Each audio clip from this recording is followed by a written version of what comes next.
Las 5 semillas de naranja.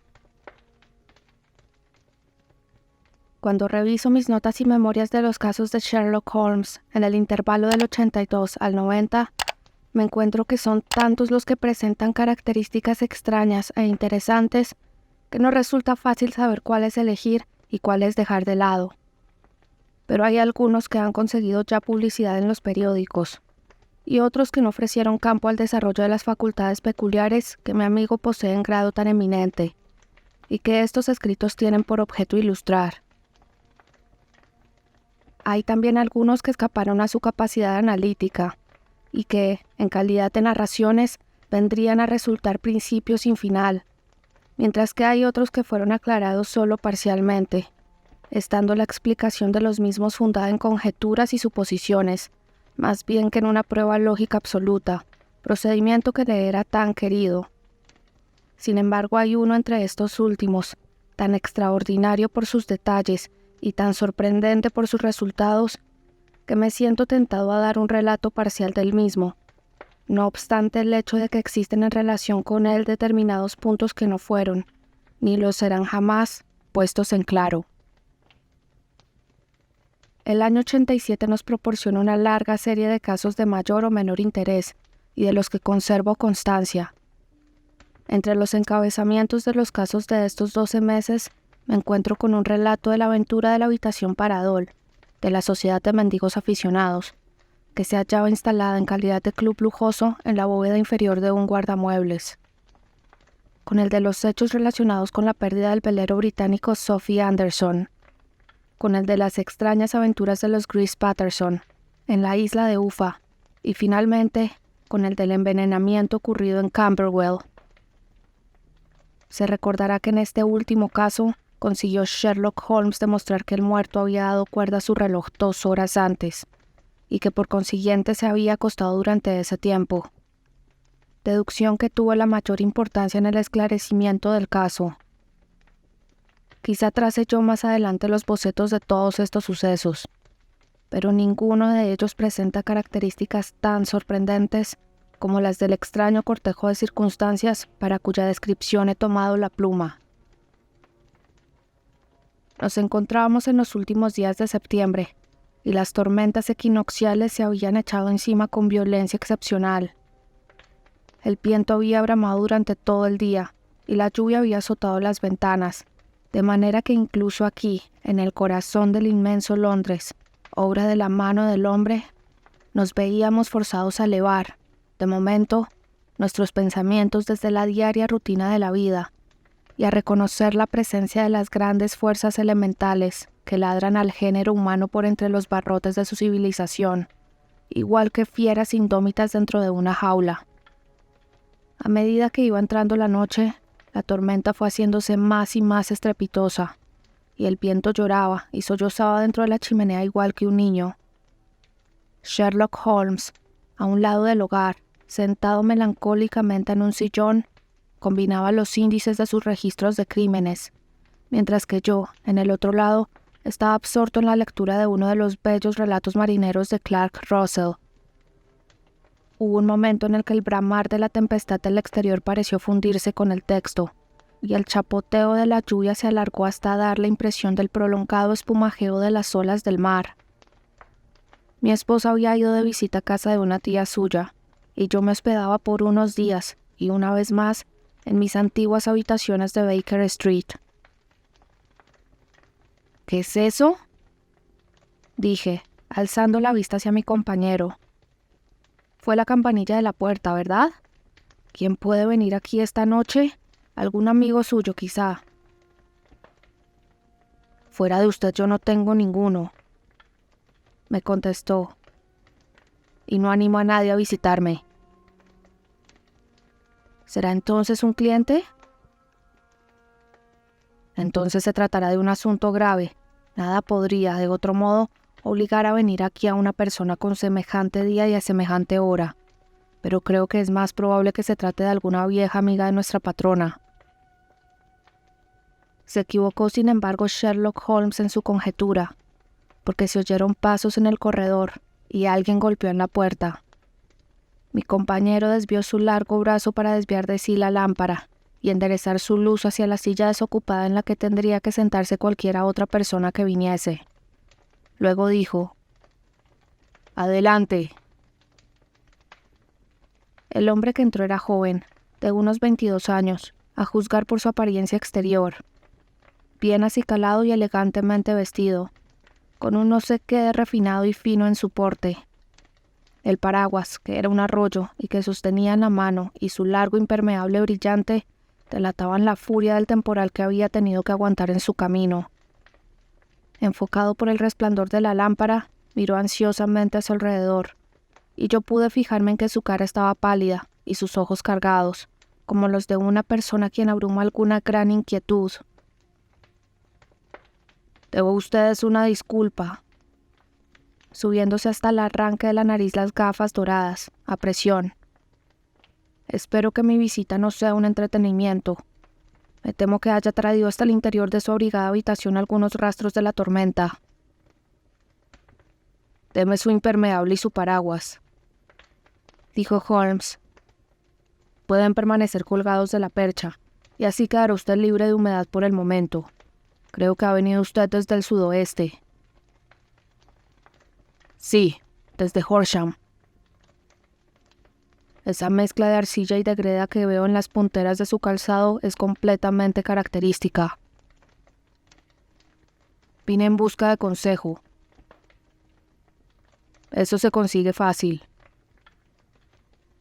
«Y de ayuda». «Eso no es siempre tan fácil». «He oído hablar de usted, señor Holmes. Le oí contar al comandante Prendergast cómo le salvó usted en el escándalo de Tankerville Club». «Sí, es cierto. Se le acusó injustamente de hacer trampas en el juego». «Aseguró que usted se dio maña para poner todo en claro». «Eso fue decir demasiado». «Que usted no lo vencen nunca».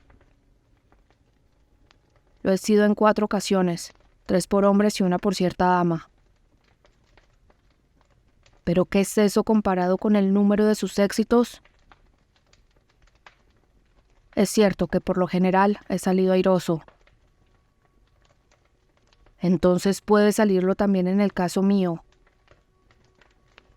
«Le suplico que acerque su silla al fuego y haga el favor de darme algunos detalles del mismo». «No se trata de un caso corriente». «Ninguno de los que a mí llegan lo son. Vengo a ser una especie de alto tribunal de apelación». «Yo me pregunto, a pesar de todo, señor, si en el transcurso de su profesión ha escuchado jamás el relato de una serie de acontecimientos más misteriosos e inexplicables que los que han ocurrido en mi propia familia». «Lo que tiene usted me llena de interés», le dijo Holmes. «Por favor, explíquenos desde el principio los hechos fundamentales, y yo podré luego interrogarle sobre los detalles que a mí me parezcan de la máxima importancia». El joven acercó la silla y adelantó sus pies húmedos hacia la hoguera. «Me llamo John Openshaw», dijo. «Pero por lo que a mí me parece, creo que mis propias actividades tienen poco que ver con este asunto espantoso. Se trata de una cuestión hereditaria, de modo que para darles una idea de los hechos, no tengo más remedio que remontarme hasta el comienzo del asunto. Deben ustedes saber que mi abuelo tenía 2 hijos, mi tío Elías y mi padre José. Mi padre poseía, en Coventry, una pequeña fábrica, que amplió al inventarse las bicicletas. Poseía la patente de la llanta irrompible Openshaw, y alcanzó tal éxito con su negocio que consiguió venderlo y retirarse con un relativo bienestar. Mi tío Elías emigró a América siendo todavía joven, y se estableció de plantador en Florida, de donde llegaron noticias de que había prosperado mucho. En los comienzos de la guerra peleó en el ejército de Jackson, y más adelante en el de Hood, ascendiendo hasta el grado de coronel. Cuando Lee se rindió, volvió mi tío a su plantación, en la que permaneció por espacio de 3 o 4 años. Hacia el 1869 o 1870, regresó a Europa y compró una pequeña finca en Sussex, cerca de Horsham. Había hecho una fortuna muy considerable, y si abandonó Norteamérica fue movido de su antipatía a los negros y de su desagrado por la política del Partido Republicano de concederles la liberación de la esclavitud. Era un hombre extraño, arrebatado y violento, muy mal hablado cuando le dominaba la ira, y por demás retraído. Dudo de que pusiese ni una sola vez los pies en Londres durante los años que vivió en Horsham. Poseía alrededor de su casa un jardín y 3 o 4 campos de deportes, y en ellos se ejercitaba, aunque con mucha frecuencia no salía de la habitación durante semanas enteras. Bebía muchísimo aguardiente, fumaba por demás, pero no quería tratos sociales, ni amigos, ni aun siquiera que le visitase su hermano. Contra mí no tenía nada, mejor dicho, se encaprichó conmigo, porque cuando me conoció yo era un jovencito de 12 años, más o menos. Esto debió de ocurrir hacia el 1878, cuando llevaba ya 8 o 9 años en Inglaterra. Pidió a mi padre que me dejase vivir con él, y se mostró muy cariñoso conmigo, a su manera.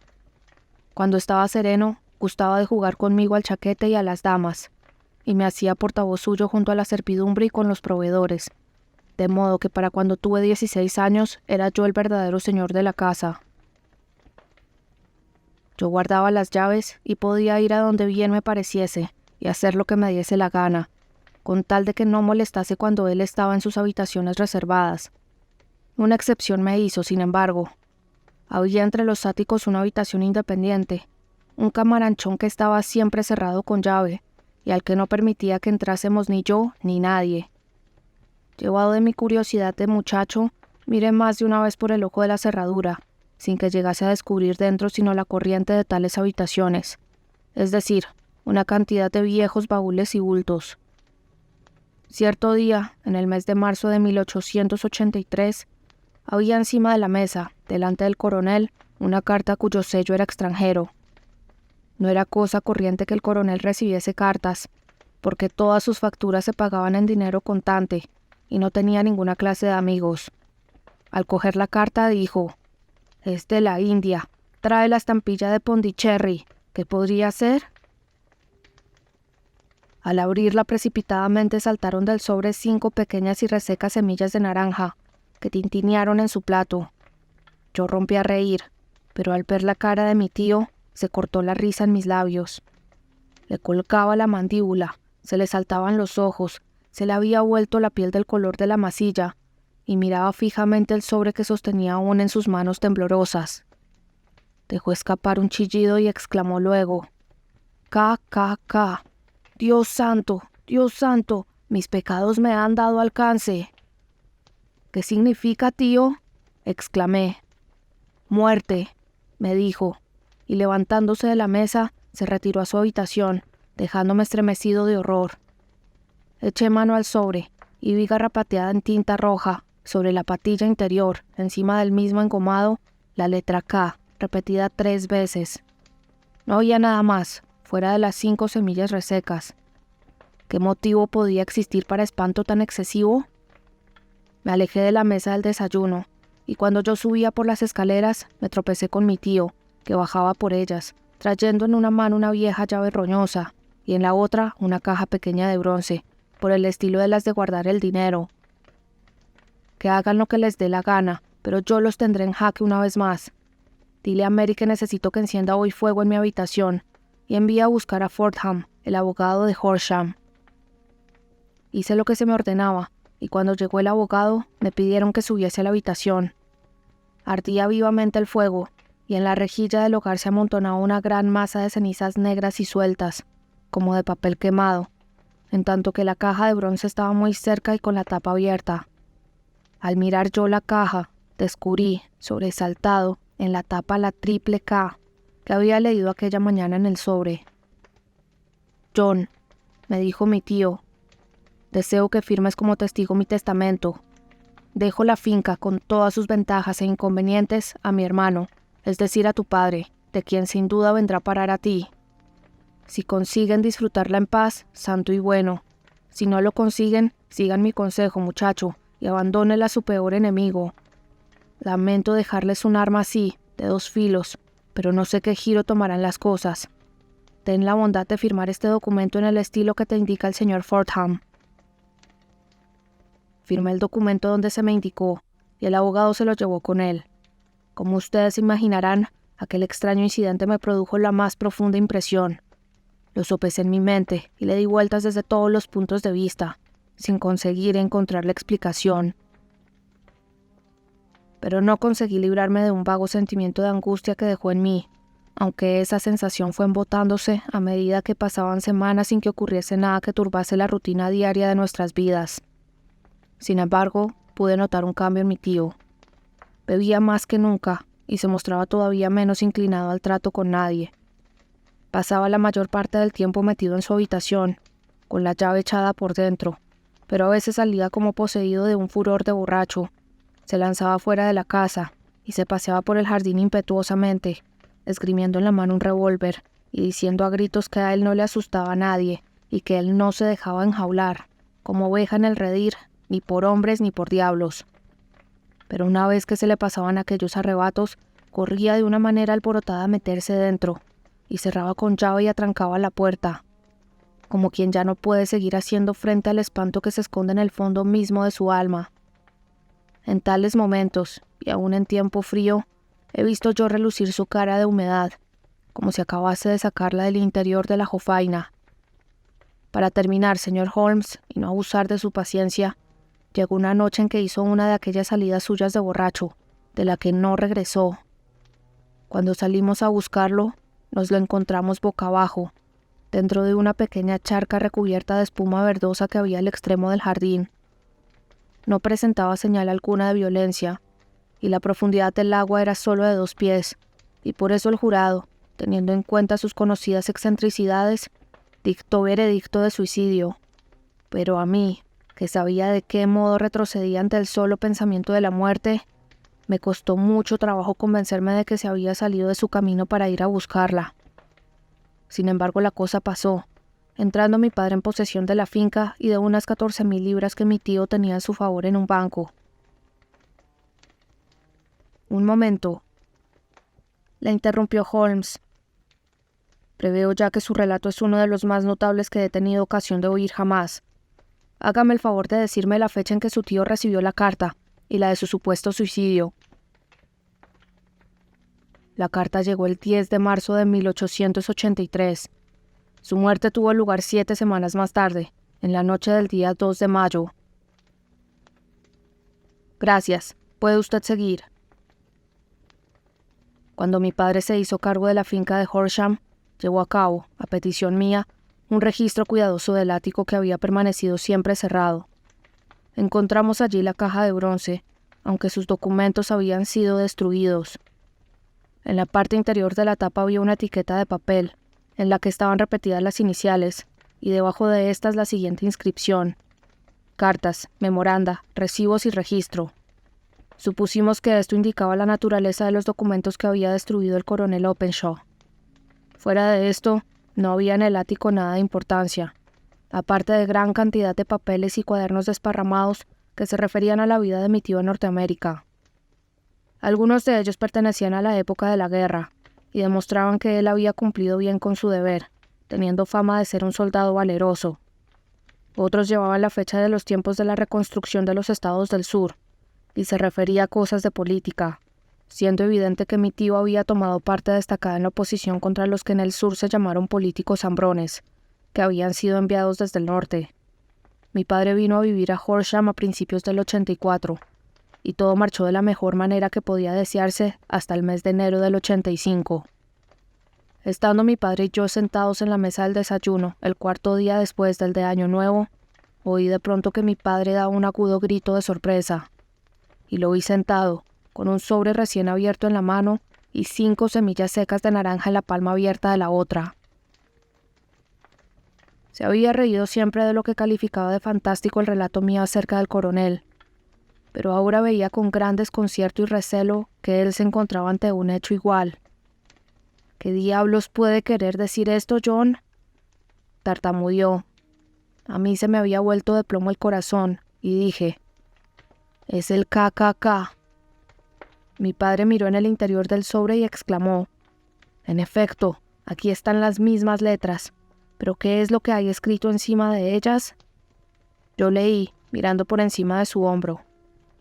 Coloque los documentos encima de la esfera del reloj del sol. ¿Qué documentos y qué reloj del sol?, preguntó él. El reloj del sol está en el jardín, no hay otro, dije yo. Pero los documentos deben de ser los que fueron destruidos. ¡Puf!, dijo él, aferrándose a su valor.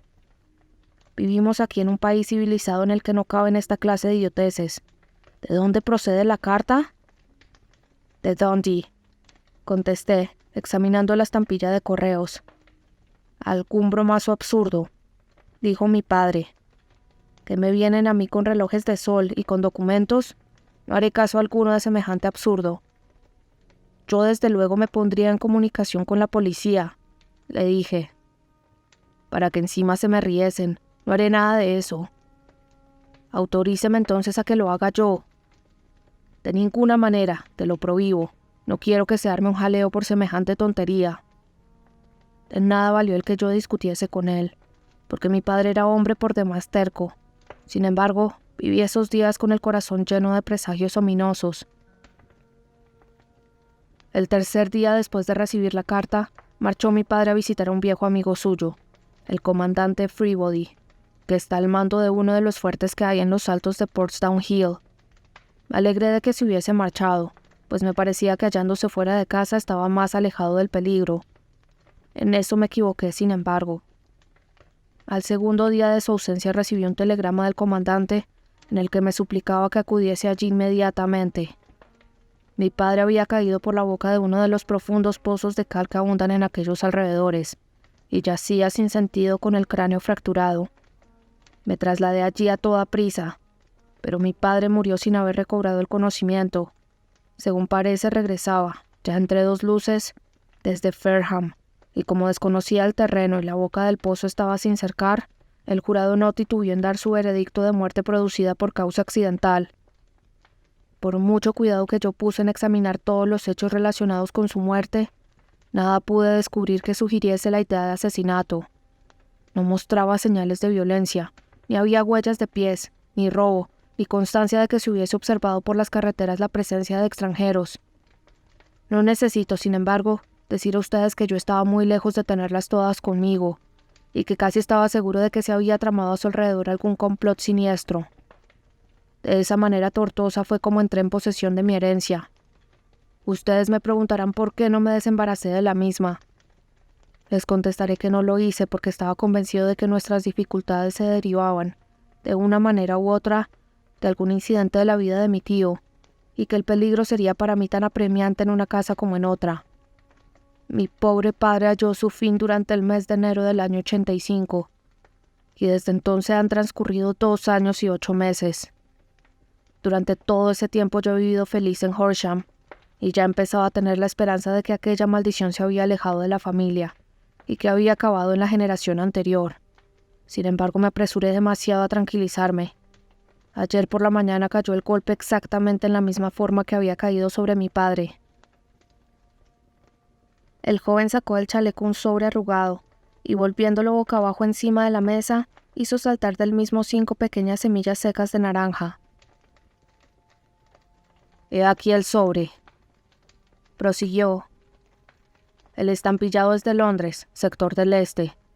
En el interior están las mismas palabras que traía el sobre de mi padre, KKK, y las de coloque los documentos encima de la esfera del reloj de sol». «¿Qué ha hecho usted?», preguntó Holmes. «Nada». «¿Nada?». «A decir verdad», y hundió el rostro dentro de sus manos delgadas y blancas. Me sentí perdido, algo así como un pobre conejo cuando la serpiente avanza retorciéndose hacia él.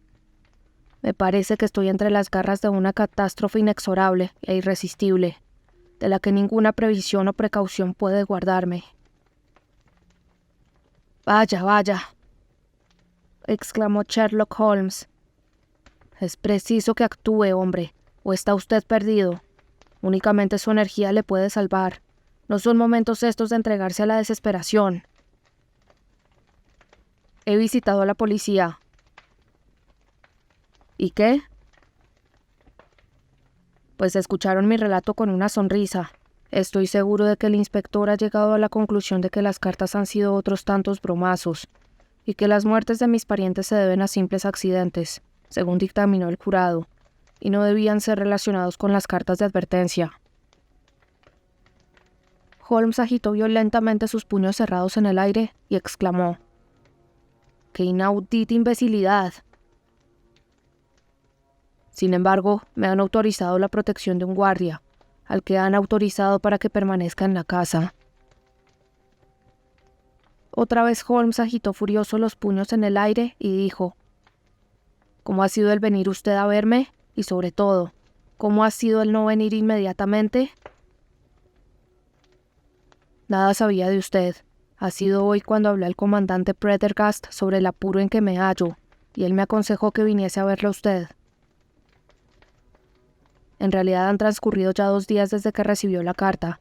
Deberíamos haber entrado en acción antes de ahora. Me imagino que no poseerá usted ningún otro dato fuera de los que nos ha expuesto, ni detalle alguno sugeridor que pueda servirnos de ayuda.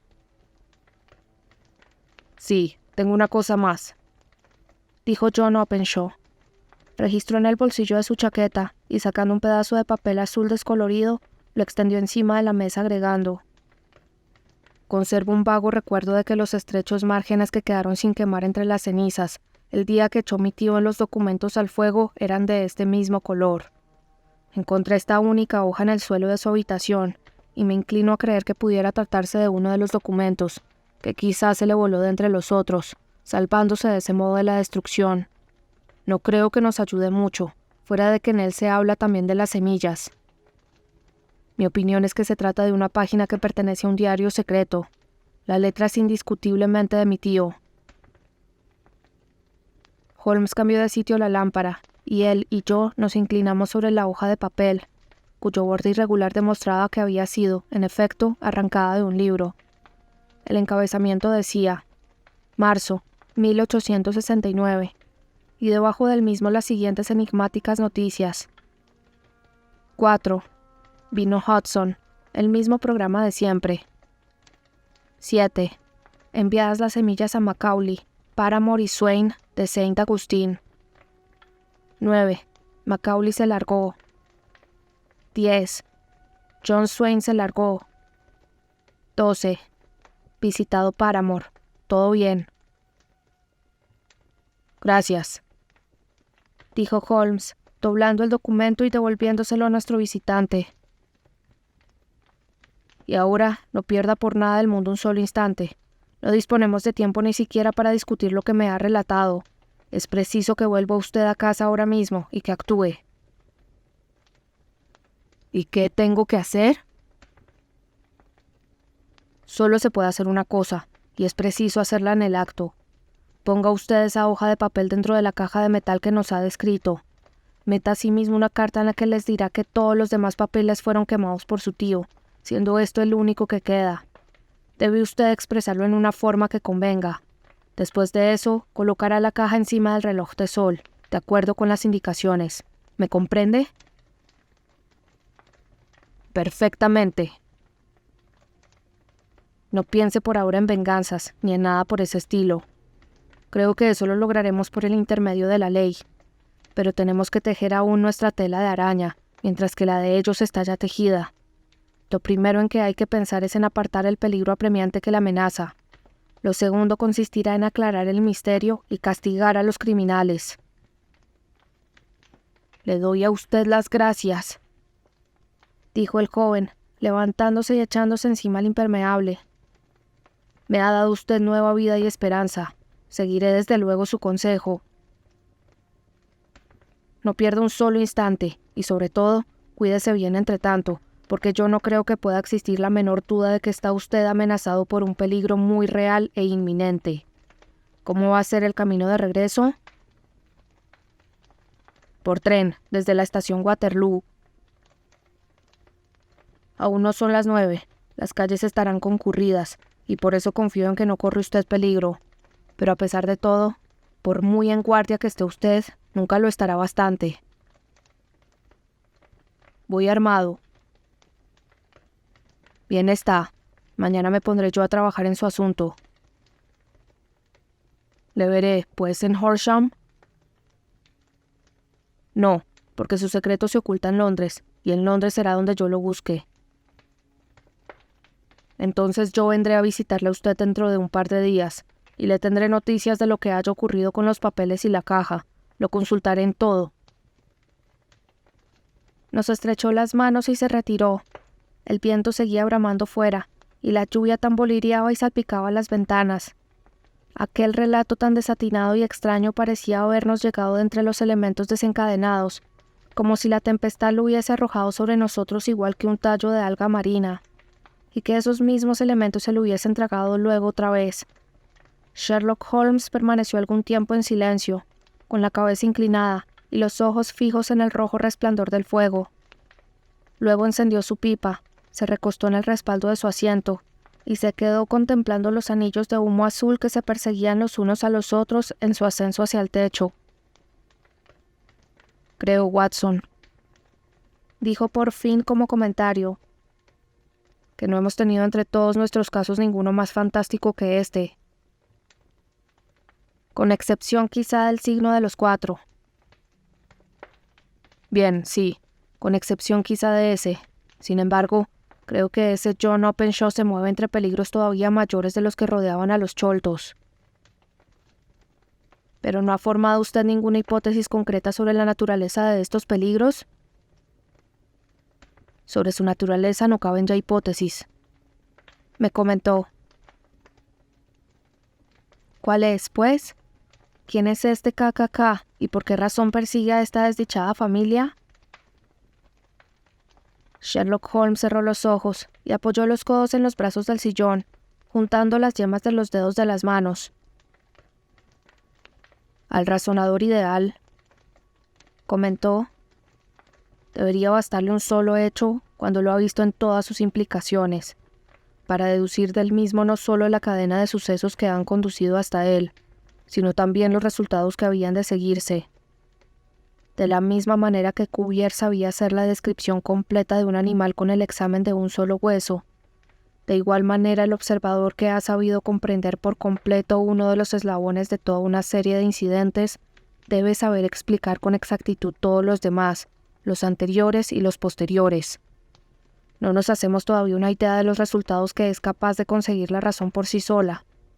Podríamos resolver mediante el estudio ciertos problemas cuya solución ha desconcertado por completo a quienes la buscaron por medio de los sentidos. Sin embargo, para alcanzar en este arte la cúspide, necesitaría el razonador saber manejar todos los hechos que han llegado a conocimiento suyo. Esto implica, como fácilmente comprenderá usted, la posesión de todos los conocimientos que a muy pocos llegan, incluso en estos tiempos de libertad educativa y de enciclopedias. Sin embargo, lo que no resulta imposible es el que un hombre llegue a poseer todos los conocimientos que le han de ser probablemente útiles en su labor. Esto es lo que yo me he esforzado por hacer en el caso mío. Usted, si mal no recuerdo, concretó en los primeros días de nuestra amistad los límites precisos de esos conocimientos míos. Sí, le contesté echándome a reír. Hice un documento curioso. En filosofía, astronomía y política le puse a usted 0, lo recuerdo. En botánica, irregular. En geología, profundo en lo que toca manchas de barro cogidas en la zona de 50 millas alrededor de Londres. En química, excéntrico. En anatomía, asistemático. En literatura, sensacionalista. Y en historia de crímenes, único. Y además, violinista, boxeador, esgrimista, abogado y autoenvenenador por medio de la cocaína y del tabaco. Estos eran, si mal no recuerdo, los puntos más notables de mi análisis. Holmes se sonrió al escuchar la última calificación y dijo, «Digo ahora, como dije entonces, que toda persona debería tener en el ático de su cerebro el sentido de mobiliario que es probable que necesite, y que todo lo demás puede guardarlo en el desván de su biblioteca, donde puede echarle mano cuando tenga precisión de algo. Ahora bien, al enfrentarnos con un problema como el que nos ha sido sometido esta noche, necesitamos dominar todos nuestros recursos. Tenga usted la bondad de alcanzarme la letra K de esta enciclopedia norteamericana que hay en ese estante que tiene a su lado. Gracias. Estudiemos ahora la situación y veamos lo que de la misma puede deducirse. Empezaremos con la firme presunción de que el coronel Openshaw tuvo algún motivo importante para abandonar Norteamérica. Los hombres a su edad no cambian todas sus costumbres, ni cambian por gusto suyo el clima encantador de Florida por la vida solitaria en una ciudad inglesa de provincias. El extraordinario apego a la soledad que demostró en Inglaterra sugiere la idea de que sentía miedo de alguien o de algo. De modo, pues, que podemos aceptar como hipótesis de trabajo la de que fue el miedo lo que lo empujó fuera de Norteamérica. En cuanto a lo que él temía, solo podemos deducirlo por el estudio de las tremendas cartas que él y sus herederos recibieron. ¿Se fijó usted en las estampillas que señalaban el punto de procedencia? La primera traía el de Pondicherry, la segunda el de Dundee y la tercera el de Londres. La del este de Londres, ¿qué saca usted en consecuencia de todo ello? Pues que se trata de puertos de mar, es decir, que el que escribió las cartas se hallaba a bordo de un barco. Muy bien, ya tenemos pues una pista. No puede caber duda de que según toda probabilidad, una fuerte probabilidad, el remitente se encontraba a bordo de un barco. Pasemos ahora a otro punto. En el caso de la carta de Pondicherry, transcurrieron 7 semanas entre la amenaza y su cumplimiento. En el de Dundee solo fueron 3 o 4 días. ¿Nada le indica eso? Que la distancia sobre la que había de viajar era mayor. Pero entonces la carta venía desde una distancia mayor. Pues entonces ya no le veo la importancia a ese detalle. Existe, por lo menos, una probabilidad de que la embarcación a bordo de la cual está nuestro hombre, o nuestros hombres, es de vela. Parece como si hubiesen enviado siempre su extraño aviso o prenda cuando iban a salir para realizar su cometido. Fíjese en el poco tiempo que me dio entre el hecho y la advertencia cuando ésta vino de Dundee. Si ellos hubiesen venido desde Pondicherry en un barco de vapor, habrían llegado casi al mismo tiempo que su carta. Y la realidad es que transcurrieron 7 semanas. Yo creo que esas 7 semanas representan la diferencia entre el tiempo invertido por el vapor que trajo la carta y el barco de vela que trajo a quien la escribió. Es posible. Más que posible, probable. Comprenderá usted ahora la urgencia mortal que existe en este caso, y por qué insistí con el joven Openshaw que estuviese alerta. El golpe ha sido dado siempre al cumplirse el plazo de tiempo imprescindible para que los que envían la carta salven la distancia que hay desde el punto en que la envían. Pero como esta de ahora procede de Londres, no podemos contar con retraso alguno. ¡Santo Dios!, exclamé. ¿Qué puede querer significar esta implacable persecución? Los documentos que Openshaw se llevó son evidentemente de importancia vital para la persona o personas que viajan en el velero. Yo creo que no hay lugar a duda que estas son más de una. Un hombre aislado no habría sido capaz de realizar 2 asesinatos de manera que engañase al jurado de un juez de instrucción. Debieron de intervenir varias personas en los mismos, y fueron hombres de inventiva y de resolución. Se proponen conseguir los documentos, sea quien sea el que los tiene en su poder. Y ahí tiene usted cómo KKK dejan de ser las iniciales de un individuo y se convierten en el distintivo de una sociedad. ¿Pero de qué sociedad? Sherlock Holmes echó el busto hacia adelante y dijo bajando la voz: ¿No ha oído usted hablar nunca del Ku Klux Klan? Jamás. Holmes fue pasando las hojas del volumen que tenía sobre sus rodillas y dijo de pronto: Aquí está. Ku Klux Klan, nombre que sugiere una fantástica semejanza con el ruido que se produce al levantar el gatillo de un rifle. Esta terrible sociedad secreta fue formada después de la Guerra Civil en los estados del sur por algunos excombatientes de la Confederación, y se formaron rápidamente filiales de la misma en diferentes partes del país, especialmente en Tennessee, Luisiana, las 2 Carolinas, Georgia y Florida. Se empleaba su fuerza con fines políticos, en especial para aterrorizar a los votantes negros y para asesinar u obligar a ausentarse del país a cuantos se oponían a su programa. Sus agresiones eran precedidas, por lo general, de un aviso enviado a la persona elegida, aviso que tomaba formas fantásticas pero sabidas.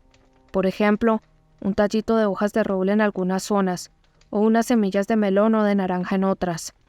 Al recibir este aviso, la víctima podía optar entre abjurar públicamente de sus normas anteriores o huir de la región. Cuando se atrevía a desafiar la amenaza, encontraba la muerte indefectiblemente, y por lo general, de manera extraña e imprevista. Era tan perfecta la organización de la sociedad, y trabajaba ésta tan sistemáticamente, que apenas se registra algún caso en que alguien la desafiase con impunidad, o en que alguno de sus atacantes dejase un rastro capaz de conducir al descubrimiento de quienes lo perpetuaron. La organización floreció por espacio de algunos años, a pesar de los esfuerzos del gobierno de los Estados Unidos y de las clases mejores de la comunidad en el sur. Pero en el año 1869, ese movimiento sufrió un súbito colapso, aunque haya habido en fechas posteriores algunos estallidos esporádicos de la misma clase.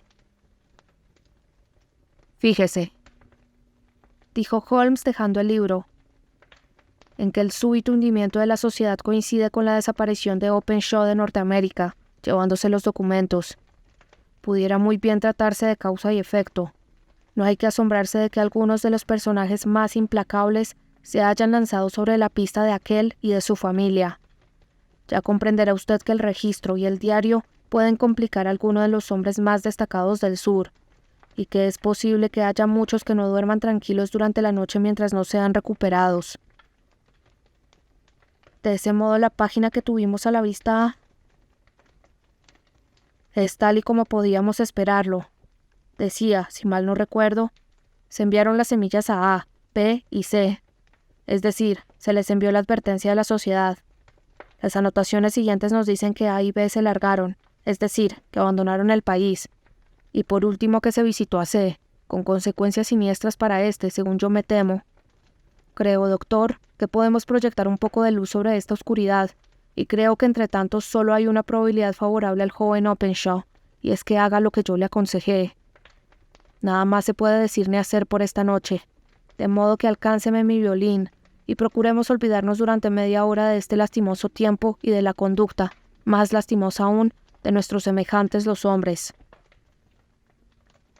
A la mañana siguiente había escampado, y el sol brillaba con amortiguada luminosidad entre el velo gris que envuelve a la gran ciudad. Cuando yo bajé, ya Holmes estaba desayunando. «Discúlpeme el que no le espere», me dijo. «Preveo que se me presenta un día tareadísimo en la investigación de este caso del joven Openshaw». «¿Qué pasos va usted a dar?», le pregunté. «Dependerá muchísimo del resultado de mis primeras averiguaciones. Es posible que, en fin de cuentas, me llegue hasta Horsham». «¿No va usted a empezar por allí?». «No, empezaré por la City. Tire de la campanilla y la doncella le traerá el café». Para entretener la espera, cogí de encima de la mesa el periódico, que estaba aún sin desdoblar, y le eché un vistazo. La mirada mía se detuvo en unos titulares que me helaron el corazón. «Holmes», le dije con voz firme, «llegará usted demasiado tarde». «Vaya», dijo él, dejando la taza que tenía en la mano. «Me lo estaba temiendo. ¿Cómo ha sido?». Se expresaba con tranquilidad, pero vi que la noticia le había conmovido profundamente. Me saltó a los ojos el apellido de Openshaw y el titular, «Tragedia cerca del puente de Waterloo». He aquí el relato. Entre las 9 y las 10 de la pasada noche, el guardia de policía Cook, de la estación H, estando de servicio cerca del puente de Waterloo, oyó un grito de alguien que pedía socorro y el chapaleo de un cuerpo que cae al agua. Pero como la noche era oscurísima y tormentosa, fue imposible salvar a la víctima, no obstante acudir en su ayuda a varios transeúntes. Dióse, sin embargo, la alarma, y pudo ser rescatado el cadáver más tarde, con la intervención de la policía fluvial. Resultó ser el de un joven, como se dedujo de un sobre que se halló en el bolsillo, que se llamaba John Openshaw, que tiene su casa en Horsham. Se conjetura que debió de ir corriendo para alcanzar el tren último que sale de la estación de Waterloo, y que, en su apresuramiento y por la gran oscuridad, se salió de su camino y fue a caer al río por uno de los pequeños embarcaderos destinados a los barcos fluviales.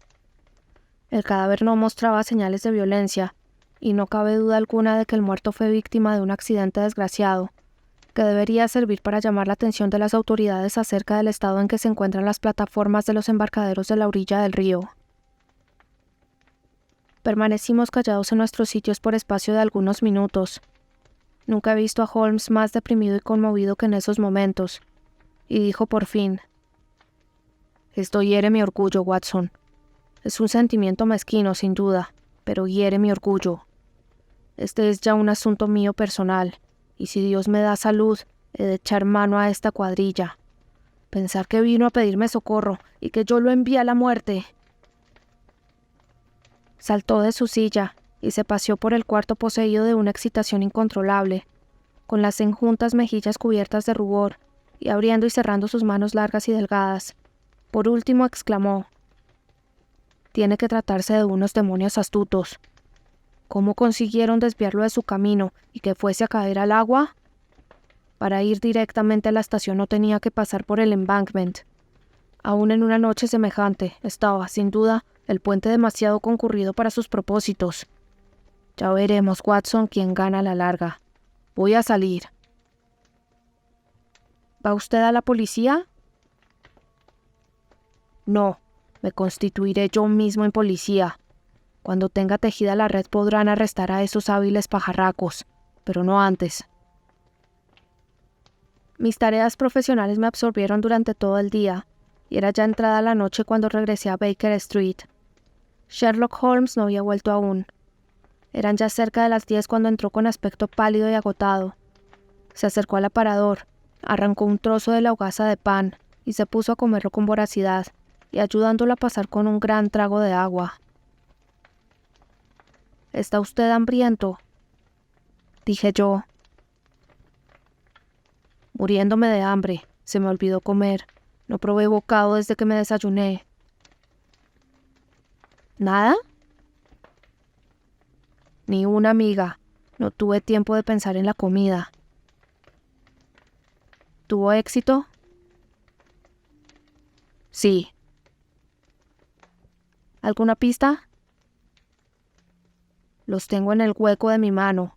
No tardará mucho el joven Openshaw en verse vengado. Escuche, Watson, vamos a marcarlos a ellos con su propia marca de fábrica. Es cosa bien pensada». «¿Qué quiere usted decir?». Holmes cogió del aparador una naranja y después de partirla, la apretó, haciendo caer las semillas encima de la mesa. Contó 5 y las metió en un sobre. En la parte interna de la patilla escribió SH para JC. Luego lo lacró y puso la dirección: Capitán James Callaghan, barca Lone Star, Savannah, Georgia. «Lo estará esperando cuando entre en el puerto», dijo riéndose por lo bajo. «Quizá le quite el sueño. Será un nuncio tan seguro de su destino como lo fue antes para Openshaw». «¿Y quién es este capitán Callaghan?». «El jefe de la cuadrilla. También atraparé a los demás, pero quiero que sea él el primero». «¿Y cómo llegó usted a descubrirlo?». Sacó del bolsillo una gran hoja de papel, toda cubierta de fechas y de nombres, y dijo: «Me he pasado todo el día examinando los registros de Lloyd y las colecciones de periódicos atrasados, siguiendo las andanzas de todos los barcos que tocaron en el puerto de Pondicherry durante los meses de enero y febrero del año 83. Fueron 36 embarcaciones de buen tonelaje las que figuran en esos 6 meses. La llamada Lone Star atrajo inmediatamente mi atención, porque aunque se señalaba a Londres como puerto de procedencia, se conoce con ese nombre de estrella solitaria a uno de los estados de la Unión. Creo que al de Texas. Sobre ese punto ni estaba ni estoy seguro, pero yo sabía que el barco tenía que ser de origen norteamericano. Y luego repasé las noticias de Dundee, y cuando descubrí que la barca Lone Star se encontraba allí en el mes de enero del 85, mis sospechas se convirtieron en certeza. Luego hice investigaciones acerca de los barcos actualmente en el puerto de Londres. ¿Y qué? El Lone Star llegó al mismo la semana pasada. Bajé hasta el muelle Albert y me encontré con que había sido remolcada río abajo con la marea de esta mañana y que lleva viaje hacia su puerto de origen, en Savannah. Telegrafié a Gravesend, enterándome de que había pasado por allí algún rato antes. Como el viento sopla hacia el este, estoy seguro de que se halla ahora más allá de los Goodwins y no muy lejos de la isla de White. ¿Y qué va a hacer usted ahora? Oh, le he puesto ya la mano encima. Él y los dos contramaestres son, según he sabido, los únicos norteamericanos nativos que hay a bordo. Los demás son finlandeses y alemanes. Me consta, asimismo, que los tres pasaron la noche en tierra.